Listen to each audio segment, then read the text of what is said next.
Welcome to The Outright Effect, a podcast where driven women can come to learn, connect, and take action in moving closer to the life of their dreams.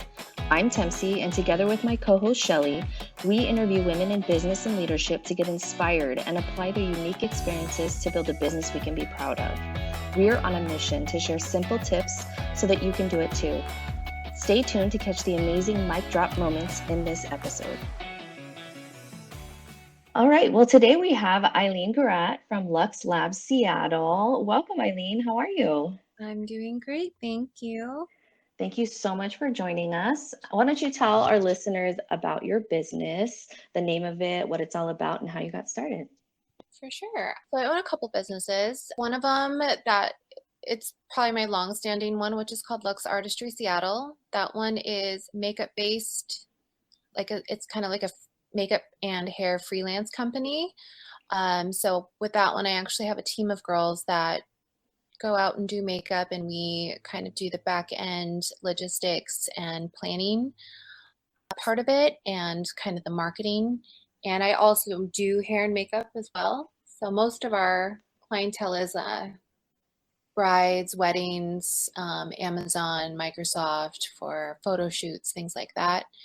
And then also my own business, I have Luxe Lab Seattle, which is Luxe Lash and Brow Studio in Seattle. And that I do brows, lashes, and I teach classes as well. So I teach brows and lashes. So lots of in the beauty industry. I definitely didn't start in the beauty industry. So it's taking me a while to become full-time and just kind of making sure that I can do this all on my own and have it be my primary business and primary income. Nice. And what were you doing before? So before this, it started back, I think I was doing medical field since I was 16. I was a CNA. I did medical records. I was starting to do nurse and switched it up to respiratory therapy. So I was a respiratory therapist for 5 years, but our schedules kind of gives us a lot of room to do extra stuff. So at that same time, I worked at Mac, and I continued working at Mac for 10 years. I left there as a manager at one South Center, Nordstrom Mac counters inside Nordstrom's. Oh, yeah. Yeah. And then while doing that, I ended up, getting rid of all the medical field when I became a manager, which actually taught me a majority of what I use now at my business. And then I dabbled into doing marketing in the tech industry. So the marketing part of that also helped me in my business now. So I feel like both of those things kind of just led me into the path of where I am today. Yeah, that's really cool. I was just going to say that too. It's like great how you were able to it's almost like changing directions as you were going down a path, picking something else, and then like transferring that over to something that maybe you were more interested in or was more like relatable or within your interests, right? Yeah, absolutely. I feel like you can always take something from each job or each experience you have to use it in a way that's like positive in your future life, like your passion or what you really want to do. Right. Well, let me just say you picked the right one because Eileen did my brows and they're looking fabulous. So thank you so much. What are you most passionate about right now in your business? I mean, there's so much we could talk about when it comes to lashes and brows and makeup, but like, what are you most passionate about right now? Right now, it's the teaching aspect of my business. It's the doing the instruction part of it, of showing someone else how to do what I do and maybe do it better. But I think my real passion goes behind helping other women really reach their full potential and get out of their comfort zones. Because I feel like when I was in my journey, I didn't really have a huge support system. I mean, that was my drive, was everybody against me telling me I couldn't, but I feel like having someone there would have accelerated my business opportunities and what I wanted to do, and just having that like support system to fall back on would have helped. So I want to be that for other women. and going into business that, might be struggling in their 9 to 5 job, kind of want to move over to the next path. Yeah, I think that's really cool and something, I agree is really important. I feel like there are more of us out there who maybe just never voiced the feeling of, wanting more support or wishing we had someone to kind of help us through those tough times. I feel like sometimes a lot of us stay a little bit more like silent when that thought crosses our mind because we just don't know where to go. So I think that's great that, you're offering yourself up to others as someone who can help. And I think, those people that you're helping are definitely like super appreciative, I can imagine. So cool. Yeah, great for you. That sounds awesome. So I know, when we had chatted earlier about your business, you talked a lot about goal prep and planning and things like that. Can you share a little bit more about your thoughts on that? I think, we had a really interesting conversation about how you break it all down. For sure. So, going back to where I came from Nordstrom Mac, we always worked backwards with our goals, and it helped make everything seem a little less overwhelming. I feel like once you have the end goal in mind, and then you kind of scale back and break it up into different pieces, it doesn't seem as unbearable to accomplish. And so, by breaking it down, it would have, like, I don't know, give you different steps or different accomplishments in the middle of a bigger goal. So for instance, like having, like, I want this amount by the end of every month, just a round number, like $4,000, right? So if I wanted to make $4,000, I would break that up into each week. So if you break it up, it's like I only need to make 1,000 a month or 1,000 to reach my goal. And then breaking that even smaller to how many appointments I need to take. If I do brows for $500 each, I only need to do 2 brows a week to reach my $4,000 goal. So that seems a lot less daunting than saying $4,000 right off the bat. True. And then, for instance, like, telling my students that a big thing that I love to do on our last day before I kind of set them free is we do our 30, 60, 90-day goals. I try not to go too far to do like 1 year, 5 year, 10 year, because honestly, we never know where we're going to be at that time. That's true. And so 30, 60, 90 is a great way to start, just because you're able to do a lot of measurable things at that point. So in 30 days, like a lot of, like, for instance, my students, for example, they say, I want at least 500 followers in my first month. And so by that, you can literally go on social media and see if you have 500 followers. It's an attainable goal where you can, like, literally check it off. I don't know about you guys, but I am a planner person, so I love to write things down. I even make a list just so I can check off. Yes, we are definitely planners for sure. It, like, definitely makes you feel so much more accomplished when you get to do that. Definitely. So yeah, a big thing is just kind of helping them plan their goals and plan their process and write the dates down. So I feel like writing the dates down to come back to that date, and I definitely do. I take a picture of everyone's goals that they have in their journal books that we give them, and I call them. I call them at that day that we've set, which was the 30-day, and I find out where they're at in their goal and obstacles they have if they didn't reach the goal, and then make another 30-day goal. So you never want to quit and just kind of like brush it under the rug if you didn't accomplish it, which a lot of people do. It's very discouraging if you don't reach your first goal, especially if it's kind of a small one that should have been you just have to redirect yourself and make a new goal.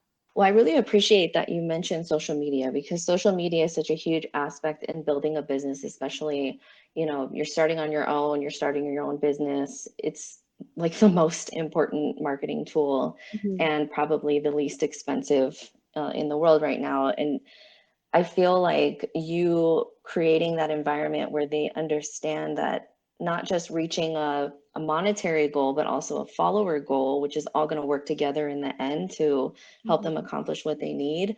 Like, you don't have to do that. You're specifically training them to do eyebrows and lashes. So the fact that you go even further to say, okay, let's talk about some goals, 30, 60, 90, and what it looks like, not only from gaining clients, but how you can gain clients through social media. So that's amazing. Yeah, I think it's important to reach every avenue that you possibly can to make them successful, not just finishing the task at hand, like the technique or whatnot. That comes with time. You need to do that you can really measure right now.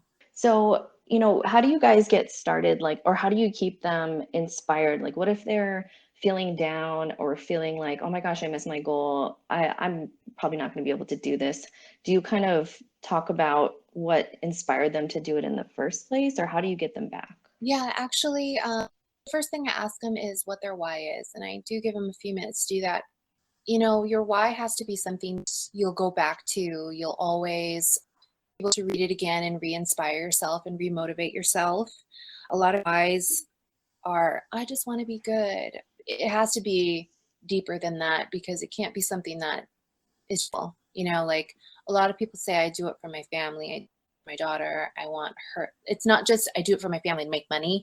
It's I do it for my daughter because I want her to see that women can, own a business and be successful. Like, it has to be very specific to where you have to go back to where it all began again and restart that process if you need to, and get you excited about your goals and your accomplishments again. So it has to be that reignition. It has to be deeper than just I do it for my family. Yeah, I know. And it's funny because like when me and the other instructor always talk about our whys, they end up changing theirs. They're like, okay, I need a couple minutes, because they know that there wasn't, anything to really, really grab them once we talk about why our reasons are what they are. And I know you touched on it earlier, but would you mind sharing with our listeners what your why is? Absolutely. My why came from several different things. It was more so everybody telling me I couldn't. And first off, I'm Filipino, so we are destined to be nurses or like work at the post office. It's not just a joke, joke. It's literally real life. Oh my gosh, I was just going to say, I just watched the Joe Coy special and I was like, oh my gosh. It's so true. And I hate to be that typical person. Even then, I even reared off to go to respiratory therapy just so I wouldn't be that stereotype. But yeah, so, they always think that if there aren't very many Filipinos that have their own business. It's not that Asian that would have that. They like very much security and stability. And so, my parents, family members, they would always tell me like, oh, you can't have a business or make a living out of doing makeup or beauty. And I'm like, okay. So that stuck in my head. I'll always, what people say is always going to hinder you a little bit. Mm-hmm. And then I had an ex-boyfriend. We all have one of those, right? That really makes us like turn 180, and he was the one who told me that I could do nothing without him. Like, I couldn't get a job. I couldn't without him. And man, I did all that. And at that point, it was like, that was my drive and motivation. But once I started to do that for myself, I was like, wow, I can do so much. And it doesn't have to be like just to prove someone wrong. It's to prove myself right. Mm-hmm. Yeah. And so, and it's like, definitely had my own jobs myself, and I own 2 businesses, and I even traveled to Hawaii to do brows for people like you. Yeah. Yeah. So, I mean, I definitely did all of those things by myself, and just made me keep wanting to go. And, telling my story to other people helps them realize that they could probably do it too. They have less setbacks. For a while, I was like, because I lived with him when we broke up, he took the house and sold everything in it when I was like a couple days. I don't know how that happened, but so I was literally couch surfing for a while. I didn't have a home for a couple months. And then my girlfriend, she was doing a class for brows, and I just did it. I was like, can I increments? I know that's not normal, but I don't have anything right now. Like, took out and took my house, and I kind of don't have anywhere to live. I don't even have a car. So I started from there, and I was like, wow, people trust me to do their brows. I'm excited and turn into something. So, I mean, I'm so happy from a sad point of view. I was up and I made sure I did it. Yeah. I just want to just a couple of things that I feel like, came to mind as you were talking. Like one, I just want to say like I appreciate you mentioning and like sharing a little bit more about the honesty behind your why, because just like what you were kind of saying earlier is like one of the things Tempsy and I observed as well is like we went to a conference and people are like, what's your why? And people are like, my family, my husband, my kids, and it just kind of ended there, right? But then to your Right. point, Eileen, it's like take it a step further, right? Like to show them what to do this, whatever, to send them to college, to help them fulfill their dreams. Like, it goes a little bit farther than like my family done, right? There's more to it than that. So that's just something that I wanted to point out. As you're talking, that thought definitely crossed my mind. And I think sometimes some of us are too scared to be really honest about what our why is.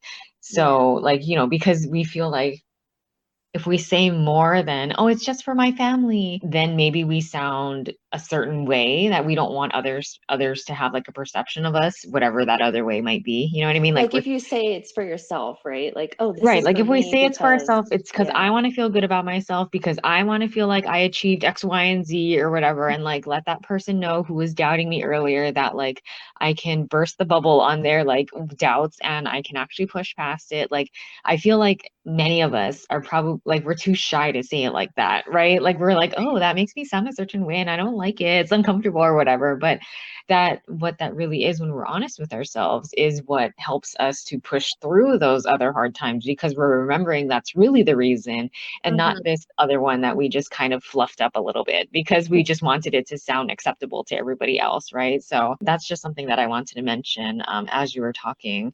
And yeah, I think, you also talking about how you're pushing through in all these other situations where like sometimes we hear here and there these stories about, someone going through a challenge, but I think sometimes they're like so further on down the way when at the time in which we hear it later, we're kind of like, did they really do that? Like, were they really struggling? We kind of wonder, right? But, I mean, when it is someone more relatable like you, I think, that helps us to have like some confirmation, like, it helps us kind of build more community around it, right? Like, well, no, like normal people have this kind of stuff happen to them too.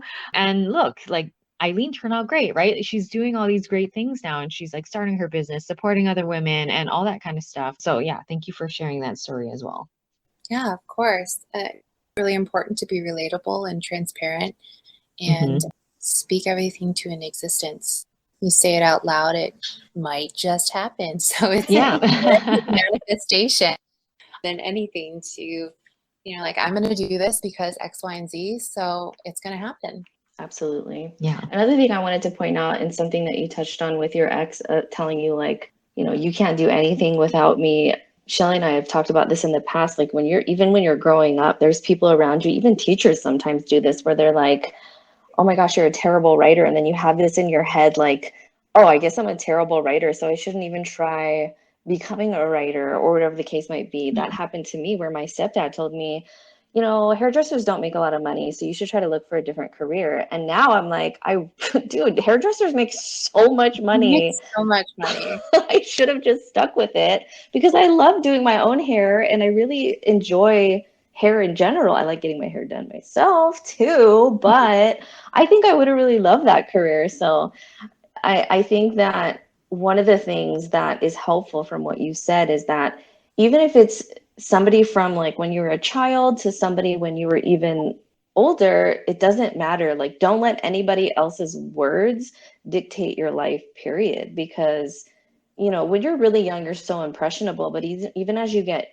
older, like you can't let other people's perspective or negativity or unfounded remarks dictate how your life goes. But it's really hard to not allow that to get so deeply ingrained in your thoughts, right? Of course. And And even when you're older, oh my gosh, like was I dating? I don't remember. See, I don't even remember what guys I was dating, but I don't know why it has to do with a guy, but somebody else, he was older than me, and he was like, you just do makeup. And this was before I was like really doing brows full time. I think I had just taken the class. He was like, oh, you just do beauty stuff?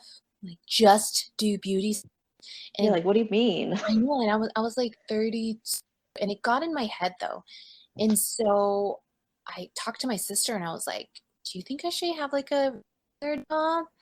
And she was like, no, but you can try. You can work at the hospital again. And so I freaking worked at the hospital until they told me like, oh, you only get 2 weeks of vacation a year. And I'm like, a year or a month? Because I was like, oh, a month. And that, like, I was like, you know what? It's just not for me. I'm going to do this. I'm going to make this happen for myself because I cannot turn back. There's just no way. And so it's like things like that. Like, I mean, I would still have doubts within the time that I've, you know, was still fairly successful or like made the push. And then again, someone reignited that like doubt. And then I had to reignite myself with my why. It comes down to that. And that's when you know what your why is. If it's going to motivate you to turn again. Yeah.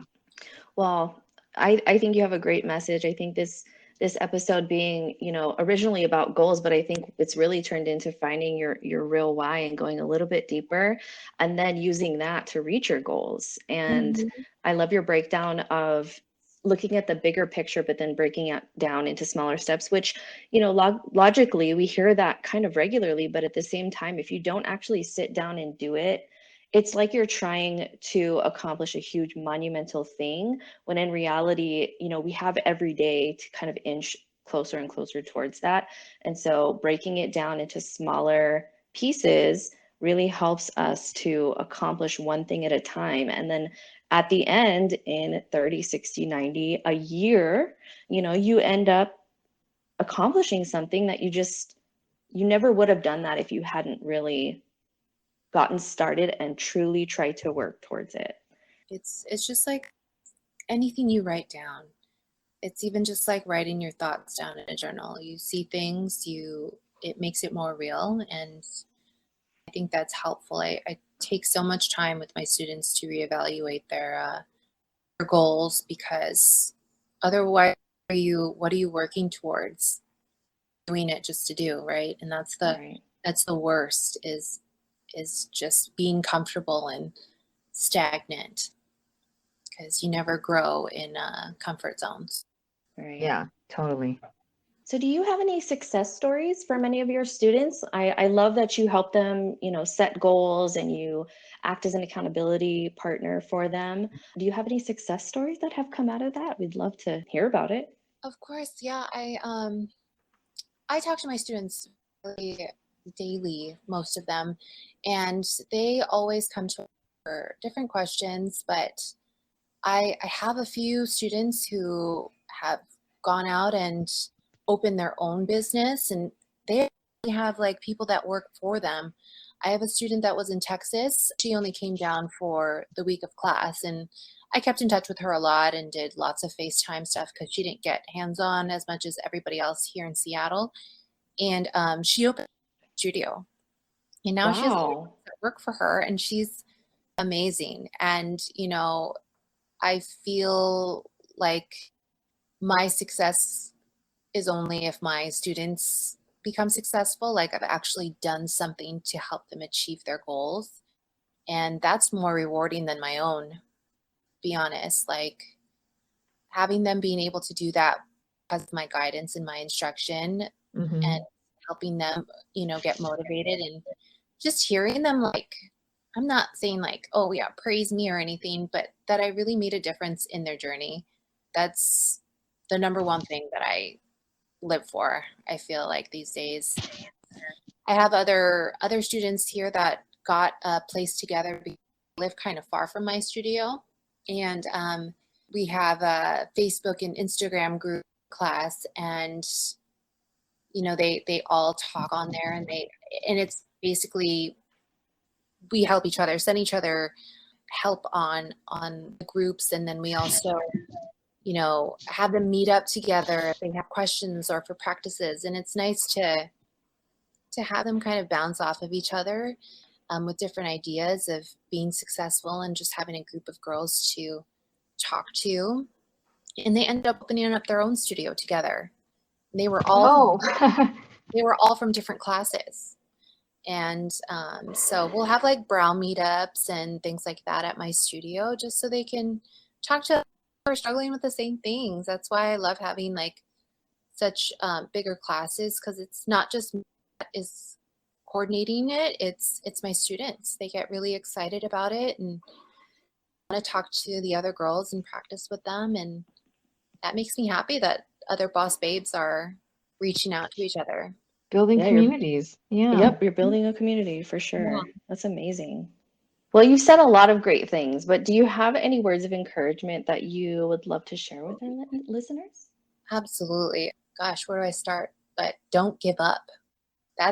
You're the only one that's going to be in your own way. I think that's so important to realize that you own your life. And I feel like a lot of us let other people run it and sway us in different directions. And only us can make the decision if we want to let the doubt consume us, or if we want to take the higher road and show other people and that you can do it.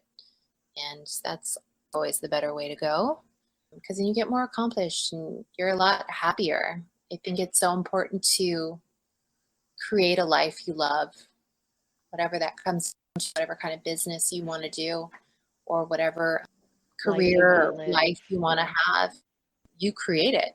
So yeah, that's great. I love that. Thank you so much for sharing, and thank you so much for coming on the Outright Effect. We really appreciate you being here. Inviting me. Yeah. Yes, thank you. This was such a great conversation. I feel like it's definitely helped me a lot too as I'm moving into my next chapter of building my own career. So, yeah, thank you, Eileen. Of course. I would love to be on here anytime you need me. Oh, well, we might take you up on that. Why don't you share with our listeners your social media platforms where they can find you, so that they need to get their brows done or they just need some inspiration, they can follow you. Of course. Luxe Lab Seattle is my main one. That's LuxeLab Seattle. And that's on Instagram, right? That is on Instagram and on Facebook. It's the same. Oh, okay. Yeah. Great.